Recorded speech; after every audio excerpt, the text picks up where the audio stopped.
नमस्कार दर्शक बंधु एबे पेंशन पई आसला बहुत बड़ खुशी खबर। तो राज्य सरकार एबे पेंशन पई बहुत बड़ खुशी खबर नहीं कि आछंती।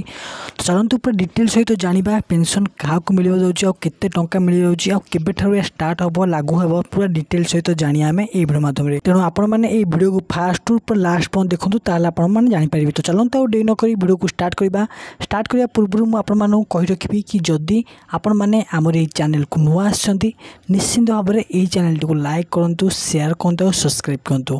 तो आप तो निश्चित भाव जानते कि जमीती कि गवर्नमेंट सर्वेंट मैंने रिटायर्ड होला पेंशन पाँच तो से भाई एवं राज्य सरकार डिक्लेयर करछंती कि जो अंगनवाड़ी दीदी मैंने कर्मचारी माने जो माने काम करछंती कि पाठ पढ़ाउछंती से माने जदि रिटायर्ड होती ताहले मध्य एबे सेमानकु पेंशन आकार रे टंका मिलबाकू जाउची।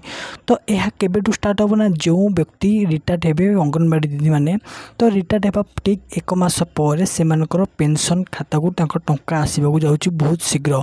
आउ सेमाने जान रखिबा उचित कि सेमाने पेंशन पाई मध्य अप्लाई करेंगे जदि झील मानकर पेंशन जाऊ नहीं। तो चलतु आज वीडियो किपर लगे कमेंट निश्चय जन रोचे। जय जगन्नाथ।